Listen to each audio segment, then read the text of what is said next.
tem vários assuntos, hoje está até difícil escolher um aí para começar, mas quero começar primeiro falando sobre ADP, entender um pouco da sua leitura ali, de fato, né? A gente sabe que talvez crucial será realmente o payroll na sexta, mas olhando para o JOLTS de ontem, olhando a ADP de hoje, a gente vê ainda uma força ali em relação a este mercado de trabalho nos Estados Unidos.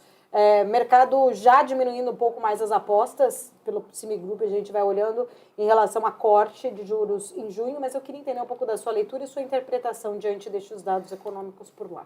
Perfeito. Os dados eles vão continuar mostrando que o mercado de trabalho americano está aquecido, que não foi do nada que os diretores do Fed revisaram para cima a previsão de crescimento e para baixo a previsão de desemprego. Realmente tem seguido de forma surpreendente a economia americana. No ano passado a gente começou com vários discutindo, vai ter uma recessão forte, fraca, esse ano a mesma coisa, mas vai ser mais um ano de crescimento forte, lembrando, pela teoria econômica se estima que a economia americana deveria crescer de forma sustentável em 2%, chamado steady state, e eles estão com uma previsão agora de crescer 2,4%, ou seja, estão com a economia aquecida para 2024 também. Em relação a juros, eu ainda entendo que tem sim grande espaço, grande chance de começo de corte de juros em junho, muito porque ainda tem mais dados para serem apresentados e porque lá em janeiro, fevereiro, quando tinha uma pressão muito grande para eles começarem a cortar em março, o presidente do Fed ele não falou que precisava melhorar mais os dados, ele falou que já estava suficiente, mas que ele queria mais tempo, aguardar um período maior com taxa de juros em patamares de 5,5%, para aí que eles se sentirem confortáveis em iniciar o ciclo. Deve ser mais ou menos para junho, ou mais tardar na reunião seguinte. Mas entendo que eles vão deixar esse tom que o mercado está adotando agora, porque é melhor para realmente segurar as expectativas de inflação. E lá em maio, quando tiver na reunião exatamente antes de junho, talvez eles comecem a dar alguns sinais de que, para a próxima reunião as condições estão dadas, para aí o mercado começar a precificar com mais força. Então, para abril e boa parte de maio, pode ser que esse sentimento um pouco mais adverso continue. Mas depois que eles começarem a deixar bem evidente que vão começar o ciclo, o otimismo deve retomar o mercado. Gustavo, inclusive esse tema, né, economia americana, está presente, obviamente, no mundo todo. Hoje, mais cedo, o Campos Neto falou sobre isso, falou que está todo mundo esperando, né, essa movimentação por parte do Fed, que tem, né, essa precificação de que o primeiro corte pode acontecer em junho, né? Mas aí, claro, tem sempre o dado, como você falou, do payroll, tem o próximo dado de inflação, que talvez mude essa precificação. Por mais que ele garanta aqui ou sinalize que não tem uma relação tão próxima ou íntima ou mecânica de cair o juro lá e cair aqui, ou de que não segura o juro, que segura o juro lá, aí segura o juro aqui, mas claro que está totalmente atrelado e isso acaba, de uma forma ou de outra, fazendo preços no nosso mercado, nos nossos ativos, né? Essa visão do Banco Central brasileiro de segurar, de esperar e ver os próximos passos do Fed pode continuar trazendo impactos negativos, continuar trazendo consequências também mais negativas para todo esse nosso contexto? Pode trazer sim, ao contrário do que ele fala, boa parte do mercado coloca na conta uma relação bem direta entre Estados Unidos e Brasil, em termos de condição de juros. Se a gente pegar o histórico de diferença entre quanto está a taxa de juros brasileira e americana, tirando o período da pandemia, que foi bem excepcional, a gente está nas mínimas históricas, se a gente pegar desse século, e isso pressiona, assim, na visão de vários traders, vários economistas. A gente vê o dólar se valorizando contra boa parte das moedas, e quando o dólar se valoriza muito, ele acaba puxando a inflação também. Isso tudo é colocado na conta, por mais que o Banco Central não deva mesmo admitir que tem tanto impacto, porque isso retiraria o seu próprio peso sobre a condição de juros e inflação aqui no Brasil, mas vai ter. E eu entendo que se não chegarmos perto da reunião de junho com boa indicação de que vai ter corte de juros lá nos Estados Unidos, aí leva para o Banco Central brasileiro ficar mais acanhado e desacelerar o ritmo. Caso contrário, se já ficar muito escancarado, não vai vir mesmo em junho, aí pode ser que o Banco Central mantenha esse ritmo de 0,5 por mais 2 reuniões. Mas hoje, além do Campos Neto, o Paulo Pichetti também deu uma entrevista interessante, falando que, dando bem a entender, e ele é o diretor de política internacional do Banco Central, dando a entender isso, que as condições externas são importantes, que eles estão atentos e que pode chegar numa taxa menor, fazendo um ciclo de 0,25, ou seja, não dando tanto peso assim para desacelerar o ritmo, mas eu entendo que tem essa relação bem cruzada entre o Banco Central americano e o resto do mundo.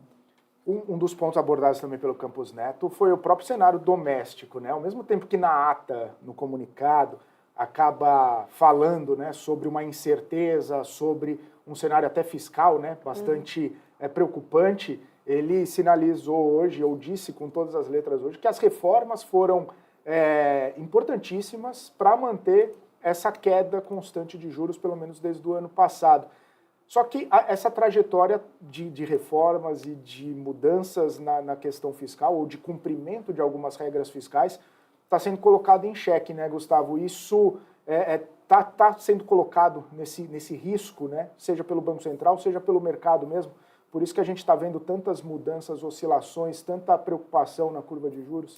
Perfeito, a gente vai ter essa pressão até o final desse mandato, pelo menos, a gente não sabe o que vem depois das próximas eleições, mas a parte fiscal vai ser a pedra no sapato, vai continuar atrapalhando, vai continuar dando dor de cabeça internamente, externamente. Quando olharem para o Brasil, sempre vai ter esse estigma de país arriscado em termos fiscais, que já está há mais de 14 anos, aliás, desde 2014, perdão, sem cumprir de forma sustentável a questão fiscal, com uma exceção ou outra particular, mas no geral a gente não tem se reequilibrado fiscalmente, e para o Banco Central isso é um dilema, porque quando a gente vê taxas mais longas, mais longo prazo, a questão fiscal e a questão monetária, elas se misturam. Diferente de outros países, aqui no Brasil, isso ele é bem refletido na curva de juros, e quando você vai pegar um financiamento num banco, você vai pegar um financiamento no mercado como uma empresa, você sabe quanto machuca ter essa taxa de longo prazo em patamares altos.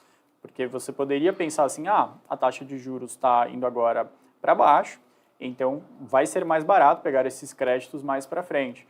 Porém, quando a gente olha a curva de juros, são precificações bem mais altas para daqui 3, 4 anos, com esse risco fiscal muito cravado na economia brasileira. O pessoal, os operadores de mercado, os bancos, muito incertos sobre o que vai ser a condução nos próximos anos, entendendo que é uma dificuldade lidar da questão fiscal de forma muito séria, porque tem um revés de popularidade muito grande para quem mexe nesse tema, mas que é necessário.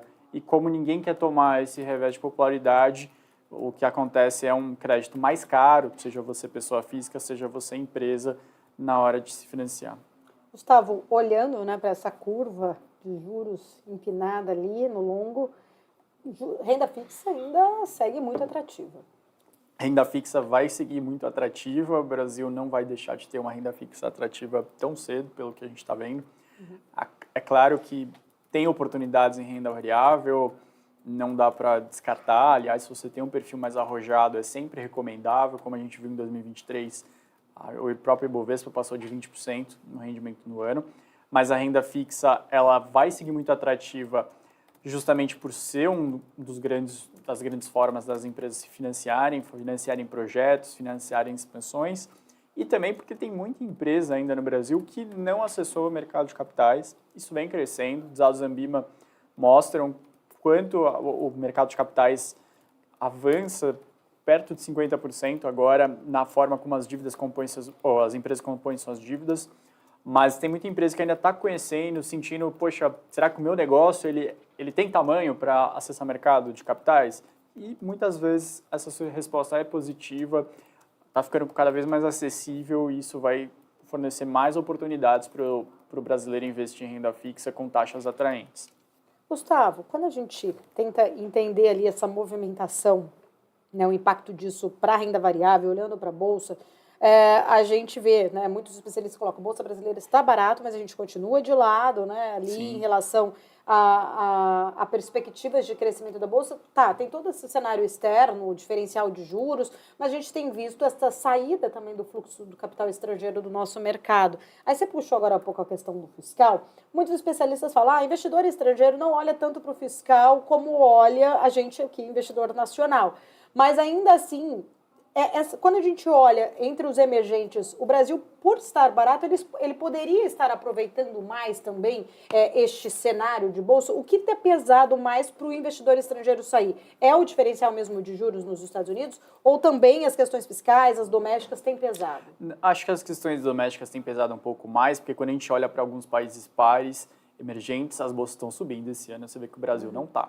Então tem ponto que é doméstico mesmo, e o diferencial de juros, o México tem taxa também alta de juros, e não por isso os ativos domésticos estão sofrendo tanto quanto aqui. Também, e lá tem uma responsabilidade fiscal grande, você teve alternância de poder relevante entre centro, esquerda, centro-direita, e mesmo assim a questão fiscal não foi jogada fora, ela foi preservada com o tempo. Por mais que medidas um pouco mais questionáveis pelo mercado tenham sido aprovadas, você não vê o México entrando em problemas de fiscal, entrando em déficit atrás de déficit, e isso acaba deixando uma segurança maior em investir em longo prazo. Portanto, eu acho que tem diferença, eu entendo que você pode olhar um pouco menos, olhar o potencial de crescimento, e obviamente isso prefere, isso acaba dando preferência para quem tem uma casa mais arrumada, quem está já mais perto dos Estados Unidos, como o México, vai acabar se beneficiando.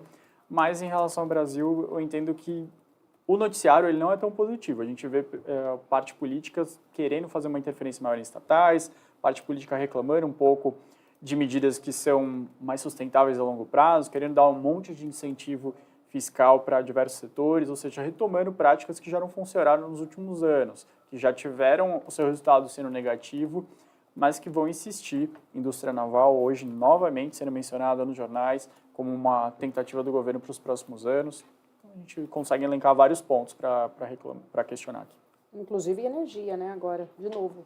Energia, de novo, vai ter uma iniciativa para baratear a energia, a gente sabe que o petróleo também está sendo bem contido, quando você olha o IPCA e o preço do barril de petróleo internacionalmente, eles se acompanham ao longo do tempo, não obviamente na mesma proporção, mas nos últimos 100, 150 dias isso deu uma estagnada, então o IPCA não está acompanhando essa alta do petróleo mais recente, e isso tem sido questionado pela associação, na parte privada, por não estar repassando os preços internacionais para o mercado doméstico. Gustavo, você citou indústria naval nas páginas dos jornais, claro, referência aí às falas do presidente Lula de recuperar a Petrobras, de recuperar a indústria naval, e a gente também vê a possibilidade, ou ventilando a saída, ou uma troca de Jean Paul Prats, né? Talvez o governo ou membros do governo não estejam tão contentes assim com a atuação dele. A minha pergunta para você, e tentando até entender um pouco desse cenário, Jean Paul Prats foi muito comemorado no ano passado, quando a Petrobras continuou, né, o programa de investimentos, quando continuou distribuindo os dividendos, quando segurou alguns dos ímpetos do governo. A saída, ou a possível saída do Jean Paul Prats poderia ser uma virada de curva, um ponto de inflexão em toda essa pujança da Petrobras que a gente vê crescendo ao longo dos últimos anos. Ele acaba sendo ali um dos últimos bastiões ali de segurar a Petrobras, aos olhos, inclusive, dos próprios investidores? Eu entendo que não. Eu acredito que é mais a governança interna que melhorou, mais o conselho de administração que está mais atento, a própria sociedade, a gente vê qualquer tipo de modificação na Petrobras sendo muito mais debatida do que anteriormente. Mas quando você começou a pergunta, você falou o presidente Lula gostaria de fazer investimento na indústria naval para recuperar a Petrobras. Eu acredito que a Petrobras foi recuperada na gestão Temer, na gestão Bolsonaro, com diversos presidentes dentro da companhia, mas ela estava com problema de fato quando a Dilma entregou a Petrobras para o Temer, e a companhia ela era uma das mais endividadas do mundo, ela não conseguia publicar seu balanço, não tinha, porque ninguém queria auditar aquele balanço. A gente teve essa semana mesmo tribunais internacionais admitindo corrupção na Petrobras. Então, existia um problema lá atrás que precisava ser recuperado e ela foi. A Petrobras foi recuperada financeiramente, o respeito da Petrobras foi recuperado. Agora, a dúvida é, a gente vai voltar a práticas de 10 anos atrás que trouxeram problemas não só na Petrobras, mas no país inteiro? Isso tem que ser bem debatido na sociedade, porque não todo mundo concorda. Eu sei que existe um ímpeto, uma vontade para que a Petrobras se invista mais, a gente já debateu até aqui sobre essa possibilidade, que ela é razoável, a Petrobras teve que dar uma diminuída mesmo nos investimentos para equilibrar seu balanço, isso já foi feito. Pode fazer investimentos, mas na direção correta, onde ela conhece. Você não tira uma empresa de óleo e gás e começa a fazer indústria naval do dia para a noite, não é uma prática fácil, já falhou 2 vezes. Isso que tem que ser bem escrutinado, porque é um grande risco para uma recuperação que demorou seus 10 anos. Ô Gustavo, ainda pegando um pouco do gancho da fala do presidente Lula, quando ele comentou, vamos ter que começar tudo de novo, depois de vender vários ativos, depois de vender uma série de recursos ali da Petrobras, a gente sabe, inclusive, do impacto que isso, a entrada do presidente Lula acabou tendo nas Junior Oils, principalmente empresas que vislumbravam ali mais compra de campos, mais compra de ativos da Petrobras. Essas companhias já estão até fazendo movimentos ali de tentar algum tipo de M&A para continuar crescendo, para continuar expandindo, seja inorganicamente falando. Essa postura e ratificada com as falas do presidente Lula colocam mais pressão ou tiram pelo menos de qualquer esperança das Junior Oil de ter essa expansão por meio de compra de ativos da própria Petrobras, que poderia se desfazer de um campo ou outro ali, um pouco mais maduro nesse contexto? A gente vê que tem muita oportunidade para as petroleiras menores em campos que a Petrobras, pelo tamanho dela, já não faz tanto sentido passar diversos investimentos para aquele local, e para a companhia menor ela se interessa bastante, para ela vai ser uma baita diferença na sua produtividade, e ela entende que dá para fazer uma pesquisa um pouco maior e conseguir mais barris do que a Petrobras estimou inicialmente, até porque a tecnologia vai avançando e vai se identificando com maior facilidade aonde tem realmente potencial, onde não tem. A Petrobras, ela vai ter essa postura nos próximos anos. Isso, acho que quem está investindo nessas ações de menores empresas tem que ter em mente que isso vai acontecer. Que dificilmente vai ter uma ou outra venda de ativo, teria que ser algo bem pontual, não querem que seja essa manchete, teria que ser essa manchete escondida em meio a manchetes de que a Petrobras está investindo mais, está comprando, está fazendo acontecer. Mas eu entendo que, por exemplo, poderia se dar mais destaque aos projetos sociais da Petrobras, por exemplo, como estava sendo feito até 2022 nos seus balanços. E estava sendo bem colocado para frente.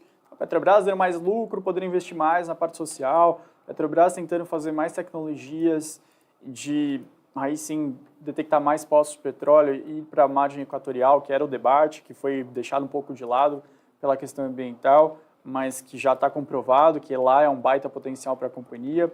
A empresa vai continuar crescendo, vai continuar demandando investimentos, porém, eu entendo que essa consolidação das menores é uma tentativa de achar sinergias para tentar passar um pouco desse momento mais negativo em termos de regulamentação, porque a parte internacional do petróleo continua dando mais de $80 o barril, que é um momento muito bom para as companhias. Gustavo, e a PetroRecôncavo ficou numa sinuca de bico agora? A gente teve essa primeira negociação, PetroRecôncavo e 3R Petróleo. A leitura inicial era de uma sinergia acima de R$1 bilhão, mas são duas companhias que a ideia era que elas se juntassem para tentar limpar um pouco seus balanços, que elas não estavam com um equilíbrio financeiro tão bom, estavam com um endividamento mais alto, e se elas tivessem estivessem juntos, talvez com essa fusão fosse possível baratear a sua dívida a longo prazo e trazer um retorno mais interessante para o acionista das duas empresas juntos. Com a entrada da Enalta, a gente tem uma diferença grande porque a Enalta ela não tem esse problema de balanço. Ela já está com um endividamento mais equilibrado, mais sustentável. A sua linha final ela não traz tanta dor de cabeça quanto o acionista da PetroRecôncavo e da 3R traz. A Enalta fez o seu dever de casa, viu a negociação e já chegou sinalizando. Se você fizer fusão comigo, a sua sinergia não é de 1 bilhão, é de 1,4 bilhão até 1,5 bilhão. Não foi à toa que ela trouxe esse número. Ela fez esse número justamente para mostrar que com ela é um pouco melhor. Agora está na decisão da 3R em ver quem que eles acham que faz mais sentido. Lógico que os números não podem e não devem ser o único fator de decisão. A gente tem que ver se os boards se encaixam, se as empresas realmente vão ser bem-sucedidas juntos. Esse é um ponto bem relevante que às vezes passa da análise, porque não é uma análise financeira, ela é uma análise mais de humanas, digamos assim, porque a gente tem empresas que muitas vezes têm DNAs diferentes, têm formas de agir, formas de gerir seus funcionários, seus projetos diferentes, então tem que acompanhar isso também, não é só olhar para os números no final do dia. Foi um tiro no pé da Enauta, Gustavo? Porque a gente viu, após a proposta, a Enauta despencou, todo sim, mundo fazendo, não na Humanas, mas na Exata, o pessoal fazendo conta lá, falou, pô, Enauta, se está fazendo esse movimento, talvez não tenha mais para onde crescer o que entregar, então chegou no valor justo. Porque pode ser uma leitura, eu acredito que também tem a leitura de que ela vai trazer um ativo que vai deixar, pesado, no caso dela, o balanço pior do que está hoje, e isso tiraria uma possibilidade de maior retorno para o acionista da Enauta no primeiro momento. Só que a companhia está fazendo uma leitura de muito mais médio e longo prazo, ela não está fazendo uma leitura para esse próximo ano. Entra numa discussão anterior que a gente tinha até com a Petrobras, vale o risco pelo dividendo que está pagando, pelo retorno que está dando hoje? Aí por um tempo todo mundo dizia que sim, aí esse ano já está dizendo que não vale mais tanto. Acaba sendo esse tipo de discussão. Boa. Ô Gustavo, ainda mudando um pouco de assunto, não sei se a Paula quer continuar falando de petróleo, mas eu queria mudar um pouco de assunto, trazendo, claro, para o mercado, mas nesse comecinho de mês, né? Semana passada a gente falou de algumas expectativas, perspectivas agora para abril, né? Uma consolidação de março, expectativa para abril. Mas abril já começou daquele jeito, né? Sexta-feira com o PCI, agora... Tem alguma mudança de percepção ou de orientação para esse comecinho de mês diante desses fatos novos que foram acontecendo? Ou a carteira mantém a mesma, a percepção que você deu na semana passada mantém a mesma? Claro, olhando, né, de repente, a partir de agora para o mercado para conseguir colher alguma oportunidade, colher alguma movimentação importante até nas carteiras recomendadas de abril agora. Olha, do que já aconteceu em abril, reforça uma tese que a gente botou tanto na carteira de fundos imobiliários quanto na carteira de ações, que é a movimentação em shoppings. Nos últimos tempos, a gente teve muita captação de fundos imobiliários de shoppings exclusivamente, eles estão captando em ritmos interessantes, então a gente tem o XPMOL, a gente tem o MOL11 na carteira de fundos imobiliários, imaginando que eles vão anunciar mais compras, e ao lado das ações a gente gosta da Allos, e a gente introduziu da SIM, né, SIYNE3, na carteira também. Essa empresa menos conhecida, mas também que é uma empresa com participação em shoppings e donas de shoppings que podem ser alvos desses fundos imobiliários que estão capitalizados. Portanto, vai ter anúncio, vai ter negociação para os próximos meses. No balanço, no release da Allos, fiquei com o Enauta na cabeça, ela avisou que também venderia ativos ao longo desse ano. Então, esse tema ele já começou bem aquecido, assim como a gente imaginava. Agora, a gente tem que acompanhar ao longo do mês as prévias operacionais do setor de construção, que ainda em abril hoje, uma das notícias do dia é um incentivo maior para o norte, que boa parte das companhias não atendem hoje, mas que pode ser um incentivo para elas começarem a ir para lá também, fazerem novos estudos. Aí eu ficaria mais atento nas companhias que não são tão... Por exemplo, a gente gosta muito de Plano & Plano, mas ela gosta de atuação em São Paulo. Você tem a Moura do B que que gosta de atuar no Nordeste. Será que ela vai botar uma marca dela para atender o Norte agora, fazer esse movimento? Vai ser a Direcional que vai para esse lado? Vai ser a MRV? Quem que vai querer fazer essa maior atenção? Porque uma das críticas do governo é que tem pouca construtora querendo se movimentar no Norte do país.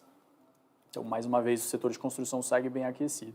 Então, a gente fez modificações nas carteiras, pensando o que tem de notícia para março, para abril, que pode ser positivo para esses ativos, e nas classes de ativos como um todo, aí sem grandes mudanças, porque como a Paula trouxe na outra pergunta, a renda fixa ainda segue trazendo boas notícias, por mais que tenha tido modificações nas regras do começo do ano, que estão dando menos incentivo na LCI, LCA, CDB, mas você está vendo uma explosão de ofertas de CRI, CRA, de debêntures. Isso sim, muito interessante para você investidor. Para as empresas, um pouco mais difícil, porque elas estão tendo que emitir com taxas mais altas diante de toda a discussão que a gente teve hoje aqui, com o Copom indo em ritmos mais lentos, Fed indo em ritmos mais lentos. Mas você, investidor, para você está um momento ótimo, porque você está investindo com taxas altas.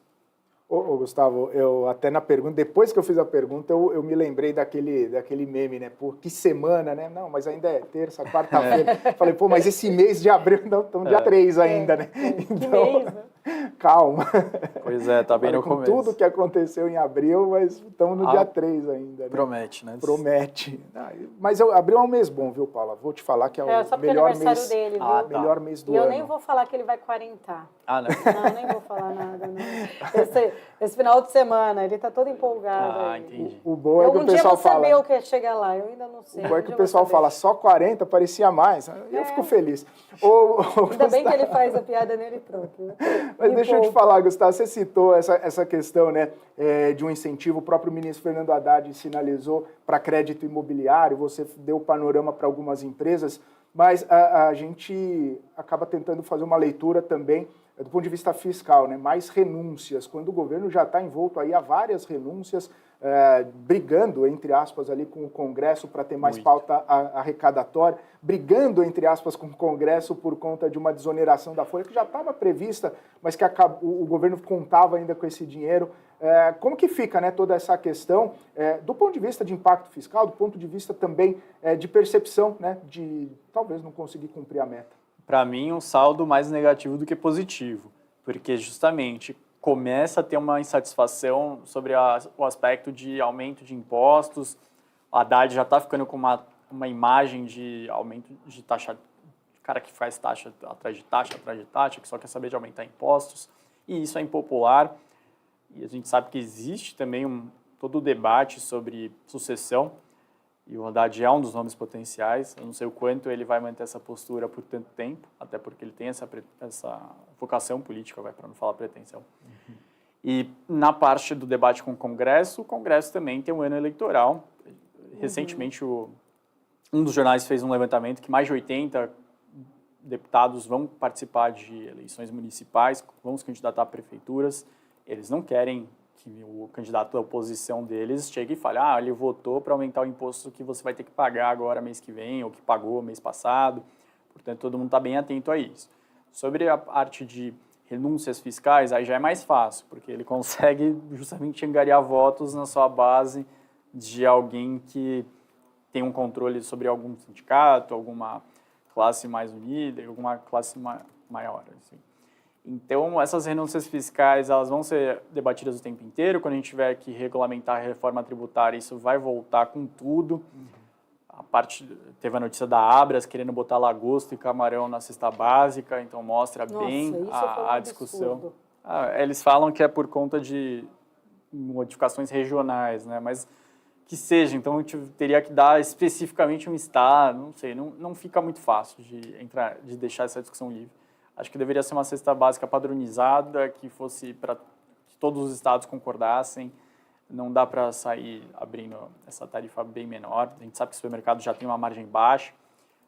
Acho que a presidente do Carrefour Brasil hoje deu uma entrevista também falando sobre isso, que ele vai conseguir crescer mais pelo volume mesmo, mas a associação está tentando também crescer por margem. Lagosta, se fosse a picanha ainda, né, Gustavo? Não, falou mignon, lagosta, camarão. O Haddad está virando Taxad? Será que vai ser esse o apelido aí do ministro, o novo apelido do ministro? Não, a gente falou semana passada, né, só tem um ponto sobre redução de gastos, que é a parte de reduzir os supersalários. Hoje a ministra Esther Duerck também deu uma entrevista falando sobre a parte dos concursos. Você vê que existe a vontade, existe o entendimento praticamente unânime do Congresso que uma reforma administrativa seria benéfica, que tem uma ascensão de cargos muito rápidas. A ministra falou, o certo seria de 20 anos você chegar no auge da sua carreira pública, mas hoje acontece na metade desse tempo, em 13 anos, no máximo que a gente identifica, e o espaçamento entre os salários é muito pequeno. Isso deveria ser diferente. Então, existe o entendimento. Existe agora, existe no governo anterior, na gestão Bolsonaro, existe na gestão Temer. Portanto, a dificuldade é pegar o ônus da popularidade, porque você tem um grupo muito unido, os servidores públicos não concordam em fazer essa modificação, eles não querem que isso aconteça, mas tem pesado cada vez mais no orçamento. Tem tirado recursos para outros pontos muito importantes essa falta de crescimento de forma escalonada no servidor público, essa falta de concursos um pouco mais transparentes, com mais direcionamento, com uma avaliação periódica sobre o trabalho do que está sendo feito, das políticas públicas e dos servidores públicos, com possibilidade de mudar a política pública e, se o servidor não está querendo se encaixar, mudar ele também. Gustavo, considerações finais para esta semana, como disse o Felipe, bem movimentada aí, por sinal. Perfeito. Eu acho que, assim, abril como um todo não vai ser aquele mês que a gente vai sorrir de ponta a ponta. Parece que vai ser um mês um pouco mais chato mesmo para investimentos, por conta de toda essa discussão envolvendo juros nos Estados Unidos. Porque da Europa, hoje o dirigente de lá já estava felizão, a inflação foi de 2,6 para 2,4, todo mundo muito contente, já deixando bem claro que, é junho mesmo, a gente está indo para lá, vai começar a cortar. Agora, como investidor, fique atento a essas oportunidades, porque ainda que seja ruim para outras classes de ativos, a renda fixa ainda vai acabar ofertando taxas mais altas diante desse cenário mais conturbado. Então aproveite, porque provavelmente no final do ano já não vai ser tão alto quanto você está pegando agora. Quando a gente já perdeu o 1% ao mês, né, da taxa de juros básica, e daqui a pouco de crédito privado também vai perder, vai para patamares um pouco menores, com muita fé, porque isso é bom para o país, é mais fácil de você financiar investimentos. Maravilha. Gustavo, obrigada. Até semana que vem. Até semana que vem, gente. Até mais. Obrigada. Gustavo Cruz, estrategista da RB, trazendo visões importantes aqui para a gente. 11h45. Vamos para mais um giro com ele, Maurílio Godner. Fala, Maurílio. Paula, a gente continua registrando os índices positivos em Nova York. Dow Jones sobe